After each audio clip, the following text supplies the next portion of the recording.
Hey, what's up, everybody? It is Sunday, October 22nd, 2023, and welcome to a brand new episode of the Now Mind You podcast. Last minute Audible decided to switch it up. Uh, that being said, we're your hosts. I'm TJ, I'm Matt. and I'm Bryce. No, Bryce could had a conflict, but he'll be back. He will be back. As you all know, there's a reason why there's three of us.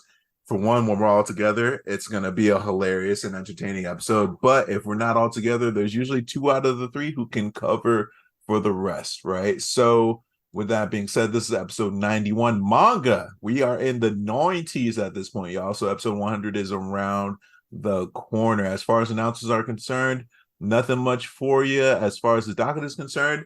I'd say it's about our usual amount.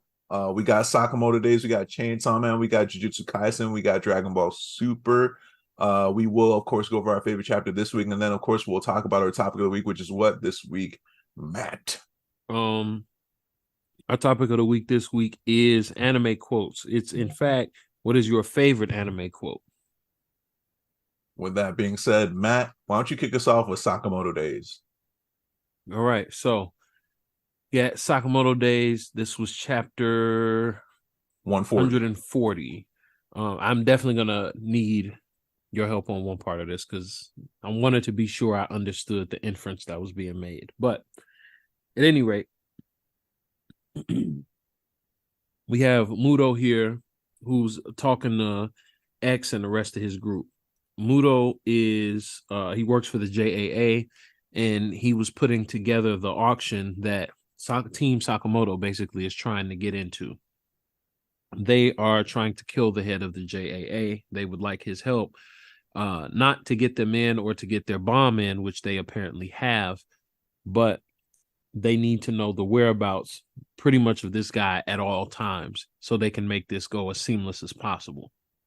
Now, we all know because we read this chapter, because we read this anime, we read anime period or manga rather, that's not going to happen. Don't shit ever go according to plan. Mm-mm. And they are the antagonists. This is not going to go according to plan, but they might go partially because motherfuckers be playing for keeps on Sakamoto Days. I ain't gonna hold you. At any rate, through mostly self-preservation, Muto decides to help these guys in the middle of Slur's group, trying to convince Muto, or not necessarily trying to convince him, but telling him what the plan is going to be. We see Anxiety Youngster and what's the girl's name, TJ? Kodamaru. Yep. And Gaku basically just blasts them both through the wall. And apparently he's been training / playing with them this entire time.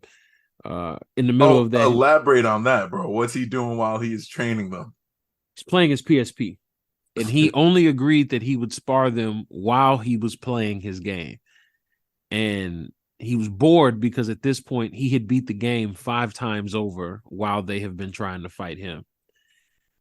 He gets scolded a little bit by members of the group, kind of like a little brother. And he carries both of them back off. And they leave. We transfer back over to Team Sakamoto, and our main character Sheen is fighting Sakamoto himself. Basically trying to train. And Sakamoto is like that, him dunking. So he pretty much shuts him out. And he's like, oh, you was doing good for a second. And he was like, no, I feel like I got to step it up. Like, Heisuke already got the tickets and he already didn't, he basically had his boss battle already. He got his one-on-one out the way. I like how Heisuke is just like completely oblivious to this one-sided rivalry. He's like, hey, what's up, Sheen? We're buddies. And Sheen's like, nigga, Heisuke's oblivious to everything. He's just like, except for sniping. Heisuke just is. Yeah. What a life. And so as they're sitting there, what's not Sheen? What's the Amane? Amane asked them, all right, y'all, so like what's the plan? Like what we finna do with the bomb, X, Y, and Z? And they like, huh? That's crazy. It was crazy. We don't and we don't he was like, here. Y'all yeah, it was like, we don't do that here. And he was blue because he was like, wait, so y'all just be operating without a plan. Yeah, pretty much. But Sheen tells us pretty much after they somewhat lightly put together a plan that he has another guy he wants to bring with him. He wants them to bring, and then it cuts to Nagumo and Shishiba. And it makes me question, was he thinking one of the two of them? And we end with pretty much all three of our teams deciding, or their whoever's running their team, their respective teams, right? Mm-hmm. They all pretty much confirm what their goal is. So we're literally entering this next arc, which is going to be at this museum. So Sakamoto's part, stop the bombing no matter what. X's plan is kill Asaki or die trying, and Nagumo's plan is kill X no matter what. And all three parties are now heading to the same museum, and I cannot wait to see how that shit is going to unfold. Man. With that, TJ, I'm gonna pass it to you. Wouldn't it have been hilarious if like they answered mine? It's like, wait, isn't plot armor a plan? Like, that would have been too meta. That would have been too strong, bro. That would have been hella meta. I would have laughed my ass off. Shit, man. Assassin Con 2023 Eve, I guess. Yeah, we just be planning on. We just use plot armor mostly. Yeah. In my review here, well, let me start at the top. I think Muto quaking in his boots, being super obedient, hilarious. He really just has all the qualities of someone who looks out for themselves, like that dude who's a rat, but a rat because he's about that self-preservation. As soon as he found out that they're going to make a new JAA and they would make him the lead, he's like super relieved and super excited. Like, oh, word? No, fuck Asaki. I never liked that nigga anyway. But clearly I don't think this dude is making it out of the arc because it's Slur. And I doubt they're going to let this go for Liv. He represents an organization currently that they don't even like, So if you think that Slur is going to let this dude live, I don't want what you're smoking. Akira sleeping upstairs. I wonder who said that when Slur said that to Gaku. Was it Uzuki or was it Leon? And then another thing I'm thinking about is like Slur has a bunch of nicknames, right? There's at least the two, right, that we know of, Slur and X. So is Slur for Uzuki and Leon is X? I don't know. But I'm curious if the different nicknames refer to the different personalities that reside within Slur's body or Uzuki's body. And we need a flashback to figure out how the fuck that even happened. Hopefully we get some type of confrontation or whatever, and then I don't know. And then random thought too is like, is Akira going to be at Assassin Con 2? Are they going to have that confrontation? There's a lot of loose ends not loose ends, but a lot of plot points that can potentially converge at this convention. This they culling game. That's heavy. I'm still kind of nervous that we have yet to see what Carolina Reaper can do, other than somehow through the font choice. Whenever Carolina Reaper speaks, we know that he's got a rusty voice, but if he has any abilities, it's probably something that me personally I'm not ready for, considering the relationship that he had with Club Jam. Remember when they were introduced? It was like a Pokemon on Game Boy, like it's just noises, but they my god him. Oh my god, I don't even want to. Like, what if what we're reading is really just the subtitle of what he's saying? All right, I'm gonna move on. I jumped ahead a little bit, but I am happy to see Young Face Mask, Mafuyu, right, and Todamaru. I'm not happy that it seems like they've acclimated to their situation almost on a Stockholm Syndrome type tip. What does this mean that they're training with Gaku? Shit, like Todamaru was already considered a special grade at the entrance exam arc, right? She was considered like a special grade candidate. I don't want to see what happens if they're pitted against their former allies, their former crew. Todamaru definitely has Stockholm Syndrome because she switched up to just being infatuated with Slur. Before it was all about Sakamoto, then she met him. She was like, ooh, ugh. Amane's patience, that shit got put to the test. Something crazy. I feel like since he joined up with them, every arc he's lost a little more respect for the crew. Like, Yeah, like 100%. he's Like, damn, rocking, y'all really not raw. he's rocking with them, but he's fully aware that he's actually the smartest person in that room. Um, you think Sheen is thinking about recruiting Kaji? So you were thinking that it might infer him recruiting Nagamo or Shishiba, but we know that Nagamo's got Mr. That's another point I have in my notes. He's got Mr. Yotsumura in the underground, right? So there's that plot point. My contention is maybe he's thinking of recruiting Kaji. Why am I saying this? Because during the entrance exam, even though Kaji caught a bad one when they were fighting off Shinaya, aka Gaku, with the VR headset, but his hearing ability was super clutch for the victory, right? When they were actually kind of beating Shinaya back a little bit, that was because of Kaji's abilities, right? So I'm super curious to see if like I said, if Kaji's gonna be the group. Plus, I've honestly been wondering if Kaji's still alive. Yo, what if it's Kill Baby? That would be hilarious. That's crazy. No, I see your skills, but you got good survival skills or whatever. Kill Baby's gonna be the reason that they can't kill the chairman. It's gonna be him like on accident. He's gonna like fall in front of like a sniper or something. Like a Hercule situation where it's like, oh, bro, he just unwittingly saved the world. Lastly, I don't know if personally I'm that mad at Slur's gang coming after the chairman like this. Like Asaki, based on the glimpses we saw of him in that flashback arc, he is not a good person, right? Like he was already telling Uzui, he's like, hey, either you wipe out Kindaka, aka Flubber McGillicuddy, right? Either you wipe out Kindaka or I kill Gaku and all your friends at this orphanage. And we know that that orphanage was basically their equivalent of 511 Kinderheim in the monster universe, right? Because they're trying to mass produce essentially assassins who are order level, right? So there's some type of shared trauma that the whole group shares for the most part. So I don't know, man. It's like, do we really want to stop them from doing this? Do we? I'm not sure. But the question is, like, are they trying to stop this evil, or are they trying to get rid of this evil and fill that void that is left with the JA being on there? All right, let's take the seat of power for ourselves and, you know, supervise this chaos, but we're at the top. I don't know. I got a lot of questions. I can't say that I'm mad at another Shishiba and Nagamo sighting. I've kind of really started to like we're about to see a lot of them. Their duo. But dude, I think back to that highway arc or that highway fight that they had. It was just straight out of the raid when it was them versus Yotsumura. It's just like, yo, they're putting up numbers, man. But yeah, it's made me wonder, like I mentioned earlier about Yotsumura's involvement. Also, they mentioned that there's going to be 4 members of the order guarding Asaki. It's like, do they need that if they have a Takamura? Or are they scared because he'll take out the whole establishment just because a mosquito flew too close and interrupted his nap? Takamura is they Toji. I think Toji is Jujutsu Kaisen's Takamura. That's fair.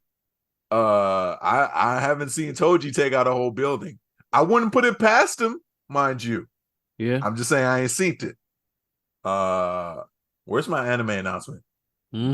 Bro, shit, you saw that meme I sent you. 140 chapters deep. I know, bro. It hurt. It was funny, but it hurt. Yeah, that's where I'm at with Sakamoto Days. It was a very good chapter. Like, Suzuki does a really good job of laying the groundwork for the arc. And it's like, I was kind of laughing at this because Suzuki also does this too, but it's like, oh shit, we already have raised stakes. There's a bomb in play. Like, there's a bomb in play somewhere in the museum. So I think that's probably what makes the Sakamoto chapter so fast paced. It's because they're always working against time. I don't know, but I thought that was interesting. It's like, oh, things aren't complicated. They give us a reason too, though. Here's a bomb. Yeah. Well, shit. With that, shall I take us into Chainsaw Man? Absolutely. Chainsaw Man, Tatsuki Fujimoto. You know what it is. Chapter 140. I said that like it's a good thing. Chapter 146, Chainsaw Man War. Where did we leave off? Asa just lost an arm. Yeah, Asa just lost an arm. Shit, how would I summarize this? Shit's getting wicked. This is not the only chapter I'm gonna summarize this way. How am I gonna review this? Look, I didn't have much to say other than I think this was the biggest drop to me. Now I will explain some things too. Like it looks like essentially through the famine devil Fami essentially being the puppet master of the Chainsaw Man Church, and this is why she's trying to recruit Nayuta, aka one of the other powerful devils. It looks like Fami is trying to buff up as much as possible War Devil and Chainsaw Man Devil to essentially set them to be super powerful, or at least weaken the arrival of their final sister, basically the strongest devil of all, Death, which has yet to be revealed, and which is tied to that Nostradamus prophecy that was kind of at the center of a few mini arcs. I want to say maybe 10 or so chapters ago.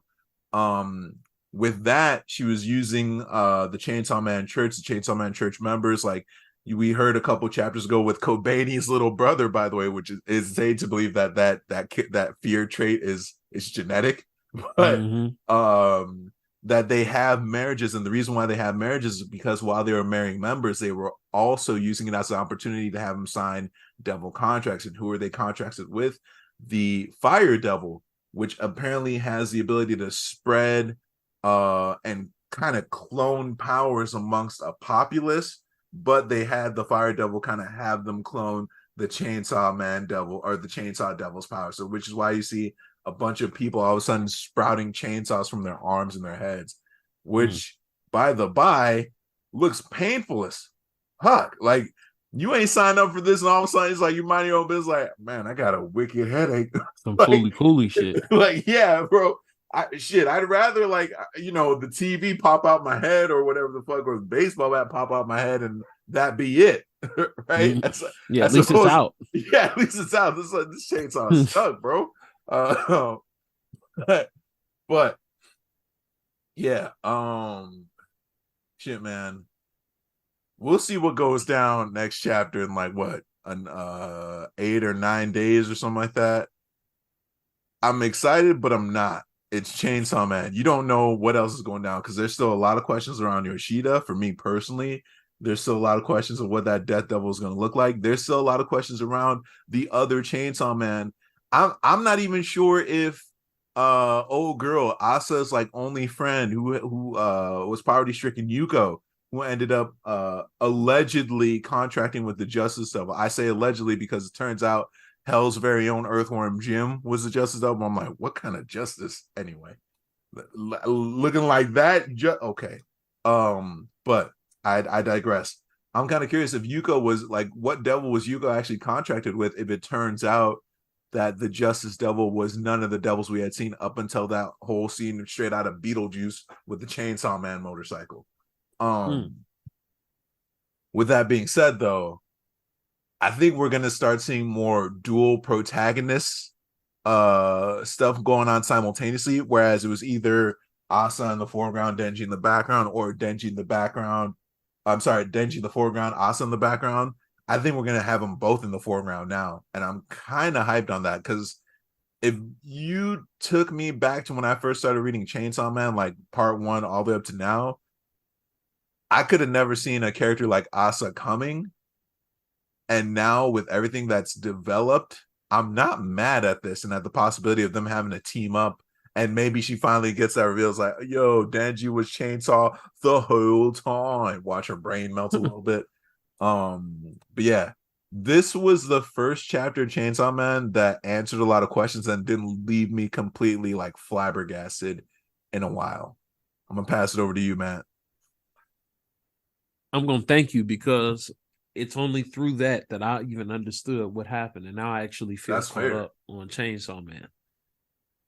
Now with that, do we think the Death Devil is our big bad for this part of Chainsaw Man, like the big bad?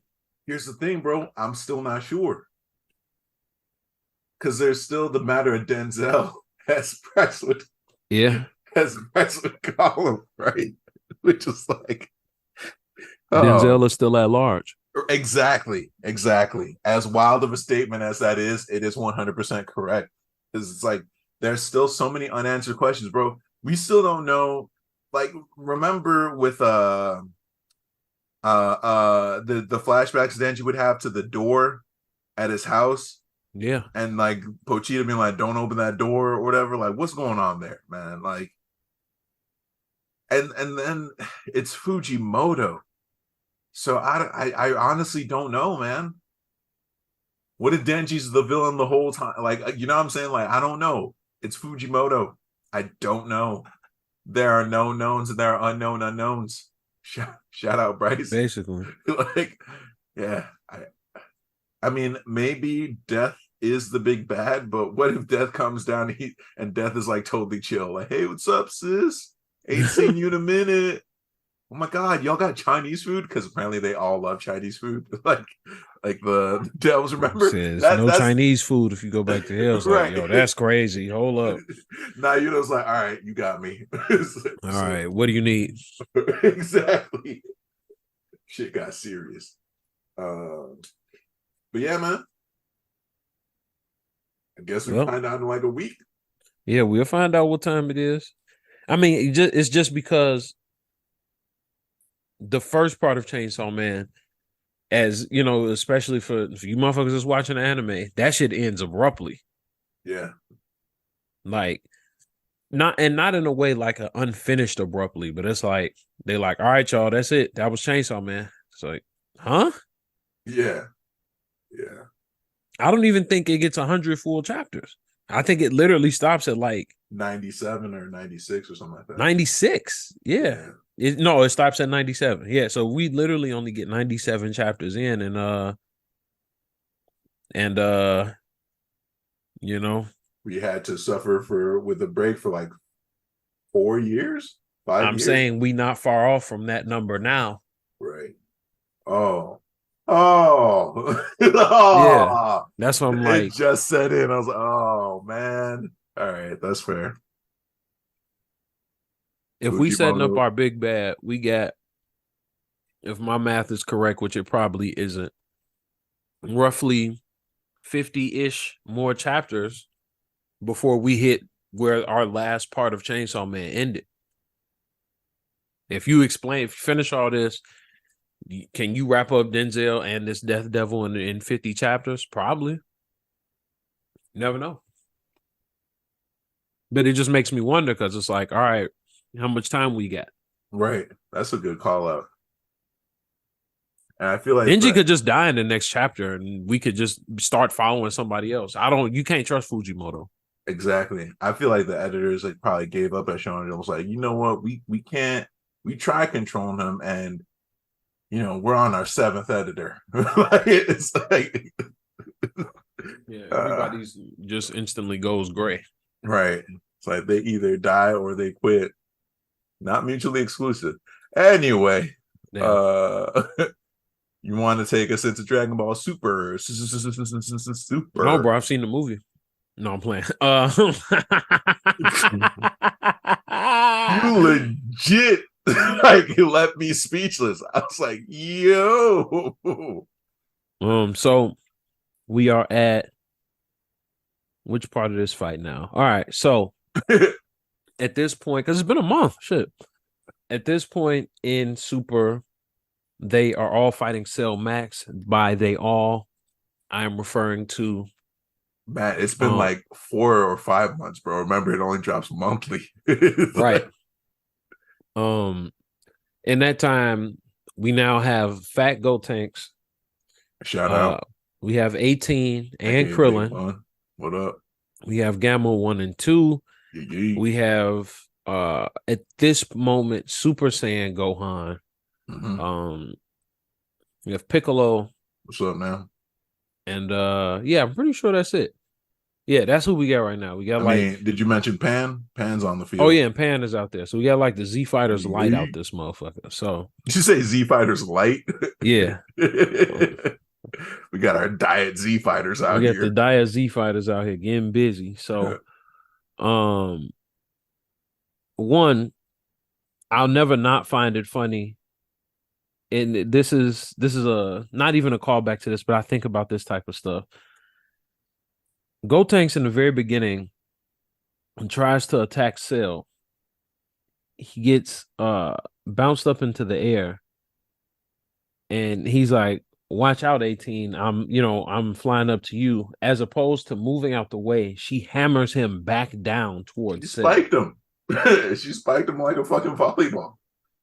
And he goes skull to skull with Cell and cracks skulls, literally cracks Cell's skull.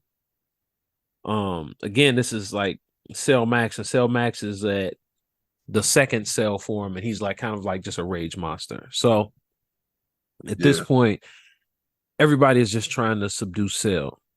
So Gamma 2 flies up into the air to pretty much do this like super powered like dive bomb attack that he has. And when it seems like they can't really get Cell to stay still, or like, they can't stop him, Krillin pulls out the old school, the solar flare, blinds bro, close range. And in the time it takes for him to do that, they all have to clear the area because of the amount of power that Gamma 2 was coming down out of the sky with. Because mind you, he flew off the planet. Yeah. Slams down in the Cell, ends up completely costing Cell his arm entirely, and he's pretty much fried at that point because Cell puts his arm up to block. Before he can stump him, Piccolo goes into his new form, goes to save him, and then he gets big. Piccolo randomly remembers, because Krillin is like the only person there that was there that long ago. It was like, bro, can't you get big? You don't do that shit no more. And he's like, oh yeah. And it's like the fact to me that Piccolo probably could have been turning into a giant whenever he wanted this whole time. When he And was it's dealing just with the like giant ape form. But the subtext there is hilarious too, because Toriyama legitimately forgets all the powers time. and characters all the time. And he was like, oh yeah, I forgot. And so now we got a kaiju fight between Cell Max and between Cell Max and Giant Piccolo. And they're going at it. Everybody else is kind of trying to throw some support. Pan gets a Senzu bean to her dad. He goes mystic. And at this point, Cell starts making his comeback, even though he has the one hand. They're trying to bombard him before he can heal. And in the middle of them beating his ass, he does his what all villains do, that super power up, like, all right, this is it. For those of you seen the movie, we are entering the final act of this fight. For those of you who have not, we are entering the final act of this fight, because I don't give a damn if you read it. Pass it to TJ. Oh, also, I'm gonna say this. TJ already got on our ass about this pause, but I'm gonna say it again. In the moments when I was saying, oh, I don't mind it, it's fine that it's going through the movie, my dumb ass is not thinking about the fact that this is a monthly and not a weekly. So I was just like, yeah, I was like, dude, they'll be done with this like by October. In my head, this isn't going to be done. This because hopefully we get something, at least something new behind this, which I think we probably will. No, we have. They've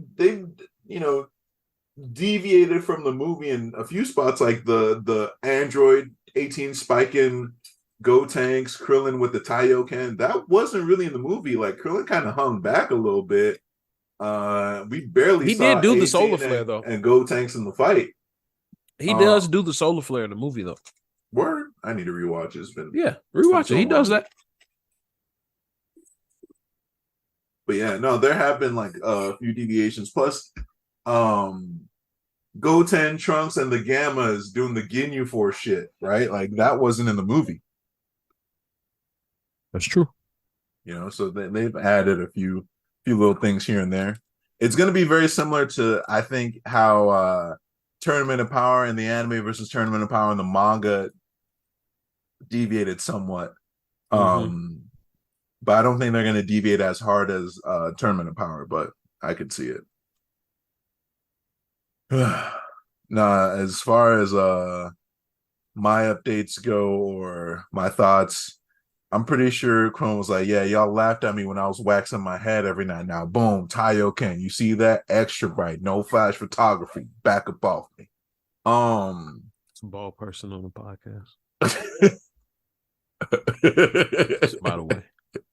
Just throwing that out there. No, go crazy. Go ahead. Toasted butt cheeks. That was my summary of the chapter. Damn. Isn't it funny how like whenever there's a fat fusion dance fusion, that the character always gets their butt cheeks They ass like always toasted. end up out. Yeah. Like think about Fusion Reborn Fat Gogeta, which I still think is the funniest fusion dance fusion low key. But Gotenks got the shit disrespected out of him. I mean, like I said earlier, it's a bit more development than there was in the movie. I love seeing Krillin with the Taioken, a nice little throwback technique. Let's just hurry up and get to Gohan Beast.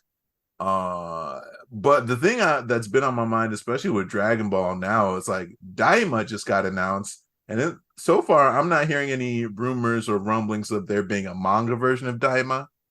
So my big question is, where does it fall into the whole timeline? Is this an attempt to do a better version of Dragon Ball GT with Toriyama being hands-on, which he was not with GT? I'm just super curious because right now, Super feels like, especially with them rehashing Superhero, this feels like unnecessary filler. I hate to say it. As a Dragon Ball diehard fan, it feels like unnecessary filler. Like, we've seen this. We synced it. It's on Crunchyroll. You know people have torrented it. So it's like, what do we...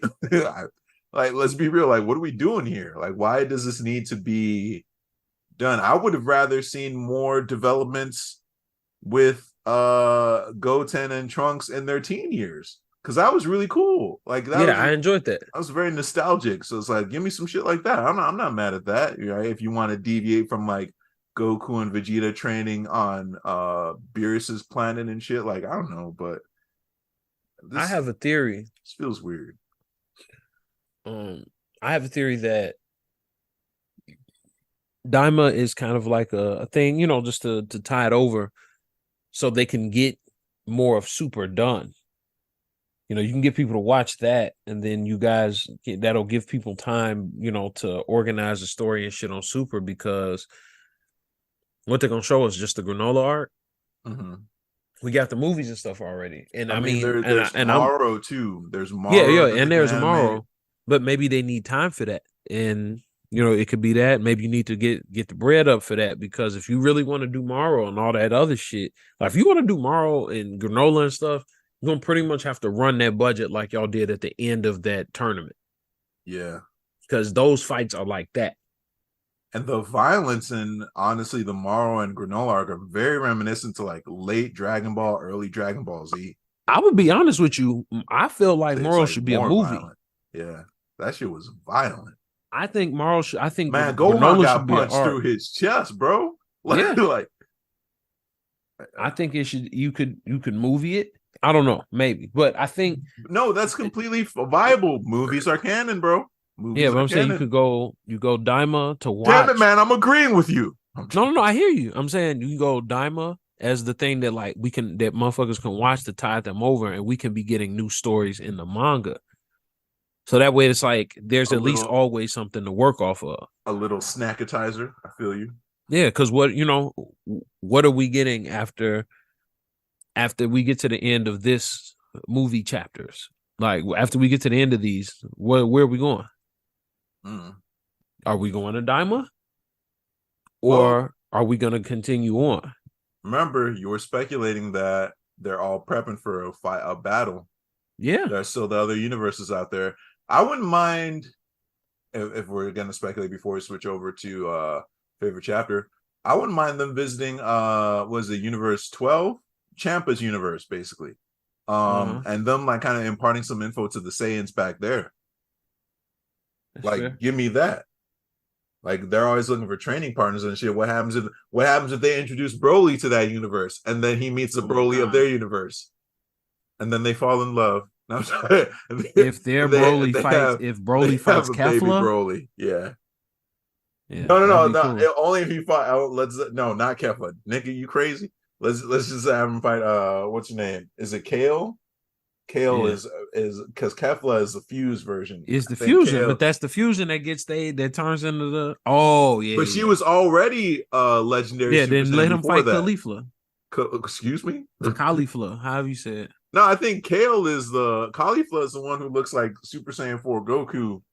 Uh, 'Cause I think Kale. Hold on, Dragon Ball Super. Oh yeah, Kale is the Kale. one. Yeah, she's the one who's like, no, I'm just, I try to, Yeah, let him fight Kale. I mean, I don't want to hurt nobody. I don't. And then she's like, I want to hurt everybody. Um, yeah, yeah, yeah. Because it'd be interesting to see like what Super Saiyan versus. I think Broly destroys her. I'm saying this as like Hey yo. well, relax, not in that sense. I was gonna say I think Broly destroys her in the sense that the the fact that Vegeta and Goku could still kind of handle her despite being in legendary form. Yeah, because And then legendary form ain't shit to them no more. but but look at the problems that Broly gave them. That ain't the same thing. You know it. Oh, You how we know were it's quick, how we were quick to shut it down. You know exactly what I mean. Broly was in base form, giving them. Broly no, had but what already I'm given saying them is problems. she's the tribute to the old Broly. This Broly is his whole shit is different. Right. No, I'm saying like she doesn't. He was getting bigger. She doesn't get bigger. But I'm not disputing any of this. I'm just saying like Yeah, niggas be trying to wind me up. Okay. No, Right. nigga, you wound yourself up. I have not Yeah. said Yeah. anything that would have wound Yeah. you up. I was That just way. saying like I'm Okay. saying based off of the power skin that we've seen that is canon, there's no way that Kale at her current state would give him any type of issue. Uh yeah, but I will say it'll also be nice to see more of the female Saiyans because that's not something we really got until the advent of Super and Dragon Ball Minus, right? Um, with that, with that. Well, I mean, I guess we got that in some of the movies too. Bardock's the Bardock movie, Bardock's crew, right? But with that, favorite chapter this week. Hold on, player. You gotta take us into Jujutsu. Oh shit, my bad. Damn, there's still one more. It's Yeah. because we always do super last, and I was like, all right, we must be done. Yeah. Jujutsu Just so Kai. y'all know, I ain't even gonna hold you. I switched up the order because, as I explained to TJ, I have actually been very minimal on my comments for Chainsaw Man because I was lost for the last 2 weeks, and he explained it to me before we even got on air. So I was actually supposed to cover Chainsaw Man, which is why the order is messed up. It's okay, Matt. You don't have to take that bullet, bro. You're good. But No, I ruined it. he just breaks down crying. It's all my fault. No. Jujutsu Kaisen, Gege I just Akutami. destroy everything I love. No, I'm God kidding. damn. I'm kidding. Damn, I'm damn. kidding. It was just a cry for help. Bro, blink twice. No. Anyway, chapter 239 called Foolish Survivor. Previous chapter, she's getting wicked. How that summarizes. I do it, baby. I do the Humpty Hump. I do the Humpty Hump. All right, stop what you're doing because I'm about to ruin the image of the style that you're used to. Anyway, no, but real summary, what's Kenjaku been up to? I feel like when this chapter gets animated, you're gonna hear that like you know what I mean, like the high speed panting and runs. Like, what the fuck's going on? Why are we still in this? Why is the calling game still going on? What does Kenjaku want? Because that's literally how this chapter starts, right? You basically have Sakura from Street Fighter's rival out here. Somehow she wound up in the Jujutsu Kaisen universe, and Kenjaku is literally hunting down the remnant curse users who are the remnant sorcerers, whether they be reincarnated or just sorcerers who were invited into the calling game. He's hunting them all down in the specific zones. Like, y'all remember how Omar would hunt down drug dealers in The Wire while whistling "A Hunting We Will Go"? That was basically the Oh, bulk of that's the this song he was chapter. whistling? Yeah, it was like, what the fuck? It was very psycho. Man, The Wire was such a good series. I digress. First of all, her curse technique kind of made me laugh because it was based off her like big ass curl just turning into a spike and shooting that out. But like, why did Kenjaku do her that dirty, bro? For those of you, Because he a villain. but that was unnecessary. You mean to tell me you couldn't just like one touch ended it? He had to suffocate her first, turn her head into an ice cube, then break it apart while slicing her head into two pieces, Matt. He had to do all that. It's oddly silent. No, he didn't have to do Exactly. I'm not disputing the villainy. We're beyond that. We saw what he did to the U.S. Army. Like we're beyond that. You know what? You know what's bogus about that? You know, the bogus thing about that when you think about it is like, oh, we saw what he did to the U.S. Army. Nothing. He just left them somewhere. He put them in a fucked up spot. It was That's enough. It was enough. He's like, oh yeah, we just leave these niggas here as fodder just to keep shit busy. Fodder. Yeah, we just gotta fill in the game. This nigga said we gotta fill in the queue so the game could start. There's not enough people in the lobby. Nigga, what? These are people. Like, yeah, I mean, yeah, that's crazy. I mean, if you call them that, if you call niggas that can't do sorcery people, what do you call your food? Anyway, right. What do you call your food? Damn. Also, Kenjaku putting a cursed GPS tag to everyone, that's on brand. No one should be surprised at Kenjaku's goal at this point. But that was my initial reaction. But then I realized we learned about his goal when he was talking to Tojo's teacher, Tsukumo, when her and Choso were fighting him. But we know that he's just trying to get humanity involved because he's bored.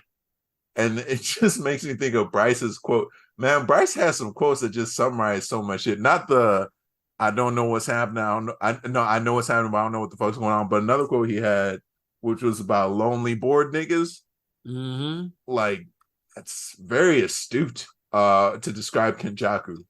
You gotta watch them niggas, man. They're the ones who just watch the world burn. They too damn smart. Right, they'll watch the world burn just because it's interesting. They want to watch the world burn because they want to see how it'll happen. Will the force go first? Like, nigga, what? They'll be like, nigga, you know you live on this world too. I know. That's what makes it he's like, and I want to know how can I outlast it? Like, right. How will I do? Like, how will I do? Oh man. Oh shit. Apparently, you can't hear about Kenjaku's going live. He's like 2 for 2 on that front. Took out Tsukumo. Choso I don't know if Choso heard his goal though. Maybe she kicked Choso out of the room by then. But hey, Hazenoki, rest in peace, you piece of shit. Don't think I forgot about what you tried to pull on Megumi when you were teaming up with Registar. We didn't forget. We did not forget. The North remembers, motherfucker. The North remembers, bro. But forget all that, right? It's time for us to see one of my favorite characters in action. The reason why I brought up the Humpty Dance, shout out Digital Underground, RIP Tupac. But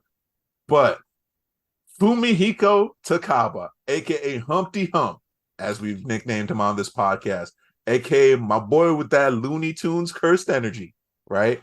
Either the Humpty Dance starts playing when he walks in the room, or it's that Looney Tunes dun dun dun dun dun dun dun dun dun dun dun dun dun dun dun, right? Like, bro, I still think about how you mentioned how he would do that little Russian kick dance while they were hitting him with semi-auto bro. That shit was crazy. Bullets and shit. I was just like, what? All right, you clearly know something I don't. I'm gonna just keep it moving, right? Watch him mess around and he defeats Kenjaku. Won't that be some shit? Like he's the reason why he gonna do that shit to Kenjaku that somebody did to All Might. You can put that hole in him, like, whoa.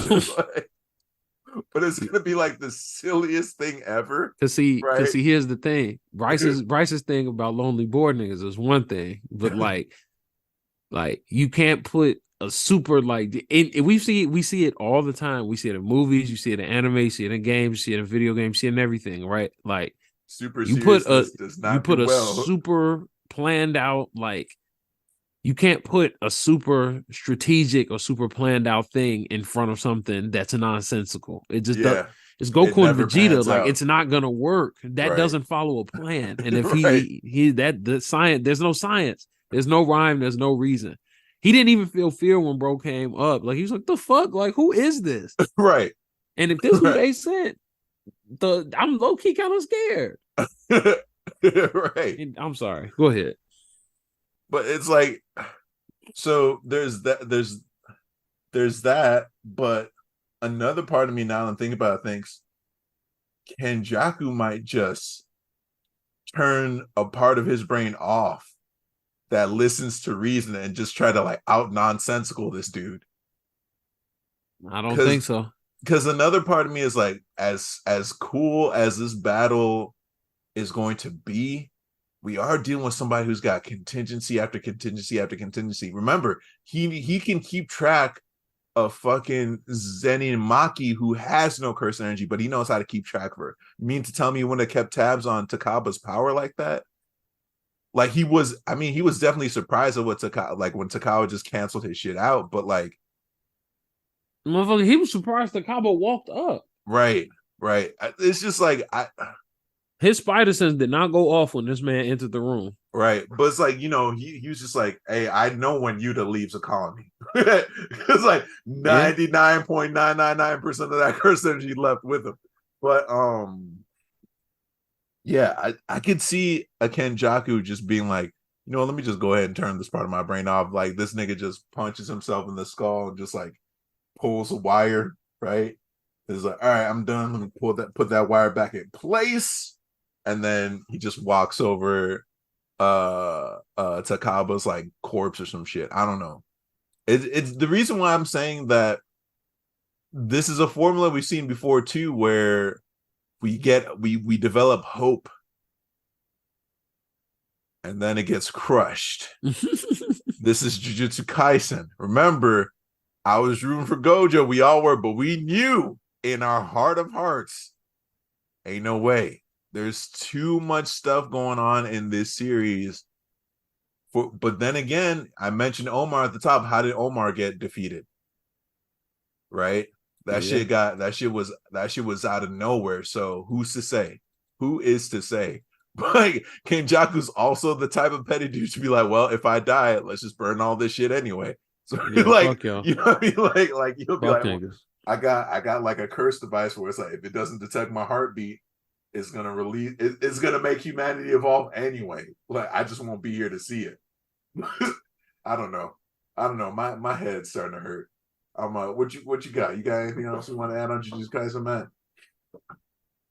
I'm glad Takaba is back. And yeah, I now it's time to see what happens when a completely nonsensical person has entered the chat.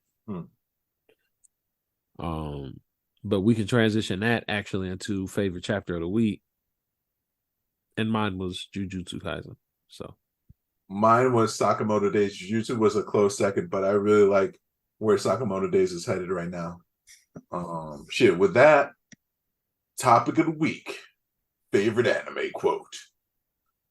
I'll just go with mine. It's like anime / video game, but I'm gonna just say it. Yattaze Oyaji.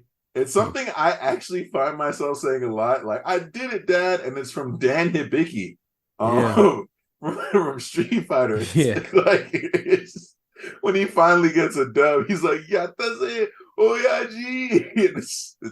It always makes me laugh. The thing that makes me laugh about Dan, and me and my brother laugh about this all the time, is that Dan's father is the reason that Sagat doesn't have his eye.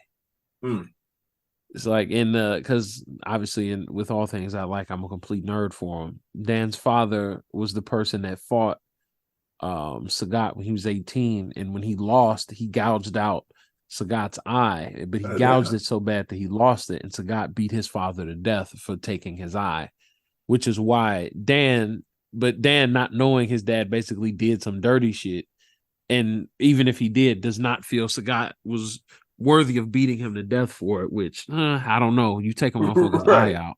Right. But after he already beat you, like the fight was over. But whatever. The way Dan knows it is he needs to avenge his father because Sagat beat his dad to death. So that's the whole origin of their beef is his own father's fault. I just always found that funny. Well, thank you for adding additional context. I didn't even know that, man. What's your favorite quote? I'm gonna break tradition here. I have two, but they're from the same character. You are in violation 2 weeks in a row. I'm proud of you. Yeah, it's true. Did you hear what I said? I said, yeah, that's true. You said I'm proud of you. I said, that's what's up. Okay. Yeah, so they're two quotes, but they're both from Coach Kamigawa. The shorter one is constant effort is life's greatest shortcut. Always like that. Obviously, as a professional athlete and shit, like, that's just kind of the way that you have to think. And, that's definitely the way that our coach has things set up, even at our gym, like always working, we're always training and stuff like that. So, everybody's always staying busy, and constant effort being the greatest shortcut is a good one. The second one I had is a little bit longer. Don't believe in yourself, Ipo. Believe in me who believes in you. Lightweight. That's definitely my coach. He's you only live here now, and I'll live to the here and now, and I'll live to the fullest.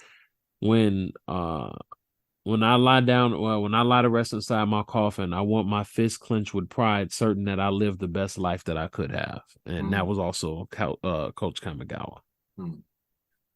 So those are my two. Yeah, and if you watch the anime, if you want to watch the anime, at least what part of the anime is actually out, both of those are within the same season. So because both of those are during the Brian Hawk arc, and he said both of those things to Takamura. Well, I think Hawk the other one he said to Ippo. I'm pretty sure Hawk was the one who assaulted Kamigawa and almost got Takamura to like face an assault charge or a murder case during the press conference, if I recall correctly. You do recall correctly. Wait, Bryce had one too, right? He said, was it the... Let's check our group chat. It's like hunger is the best spice or something like that.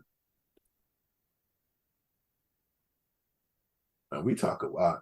I'm like, we got to go back through the fight from yesterday. That's lightweight what it is. I was like, also for my anime quote, hunger is the best spice. Yeah, that was Bryce's quote. I don't know. It would be great if he would have told us where that was from. But that was on me because I got on his ass instantly. Yeah, he gave him no space. That's fair. He gets nothing. You don't get to be happy. Well, somebody had to say it. At any rate, any final thoughts? Anything else you want to get off your chest? I don't know what's going on with My Hero. That's all. Yeah. All right, then. With that, this has been another episode of the Now Mind You podcast. Thank you guys so much for checking us out. You can follow us all on social media. You can follow me at Matt Hambrick. That's MattHambricktj. You can follow me on Instagram at Tuss4Skate. That is TUSS4_SKATE. Y'all can find Bryce on Instagram. Same way at Axe Onta. That's AXE_ONCA, baby. It was like a robot that went into a William Shatner, that went back into a robot. I hate everything. You get so tight, dude. Like, I hate it all. Where can they find the podcast, man? War. We'll see you guys in the combat episode. Damn. Peace.